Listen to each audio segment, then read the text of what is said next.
de d'aller démarrer dans la rue, de travailler dans la rue. Après, je l'ai fait, je regrette pas, tu vois, je vais pas cracher dans la soupe. Ça m'a servi. Voilà, ce qui fait que je suis encore en vie, ça m'a maintenu en vie jusqu'à maintenant. Mais concrètement, j'avais pas toute ma vie me contenter, j'ai presque 33 ans, toute ma vie me contenter d'aller voir les gens, d'aller demander des pâtes, d'aller demander tout le temps à tout le monde, d'aller demander de l'argent, du zéyo et tout. C'est la honte. Vous voyez ce que je veux dire? Il y a des moments où tu peux demander, mais là c'était abusé là. Ça commençait à devenir abusé. Les gens qui te montrent comme si tu étais la dernière tapin du 0,5, ça monte, ça descend, ça monte, ça descend. C'est pas possible. J'étais une enfant, j'étais dans une poussette, j'avais 5 ans, ça monte, ça descend, ça monte, ça descend. Je ne suis pas censée être que dans l'assistanat.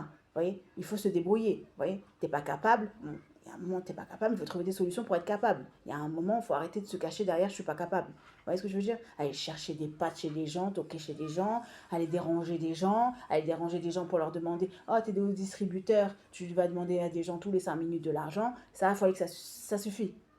Tu peux demander, tu peux être assisté, parce qu'on vit dans un monde, il faut être assisté. C'est comme ça, que tu le veuilles ou non, ça sera comme ça de toute manière, même si tu le veux pas. Mais là, c'était abusé, là.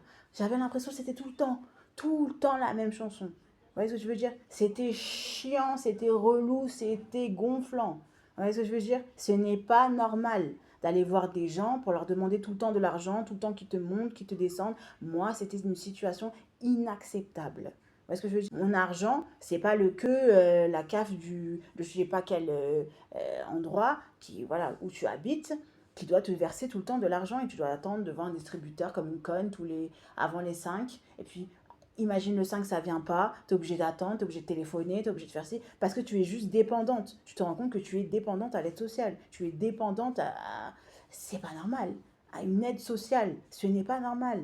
Après toi, ça tombe, tu touches du bois, très bien. Mais moi, ça ne me va plus comme situation. Donc, j'ai décidé de me prendre en main. Vous voyez ce que je veux dire? Charlène, elle a dit que je dois me prendre en main. Vous voyez ce que je veux dire? C'est pas possible d'attendre sur un employeur, c'est tout le temps, d'attendre tout le temps sur l'aide sociale, d'attendre toujours sur l'assistance sociale, toujours sur ci, toujours sur ça. Si j'ai ça, oui, c'est grâce à l'aide sociale, ça a contribué, mais j'attends pas que l'aide sociale. Vous voyez ce que je veux dire? Je suis très contente d'avoir mon RSA, hein. Je ne vais pas cracher dessus. Les aides sociales, je ne suis pas en train de cracher dessus. Vous voyez ce que je veux dire? Je suis juste en train de me dire, c'est pas suffisant. Il faut un agrément, quelque chose en plus. Vous voyez ce que je veux dire? Je ne suis pas là pour juste me contenter de l'aide sociale. Vous voyez ce que je veux dire? C'est trop facile, ça, comme vie, ça. Ça, c'est un monde parfait, ça.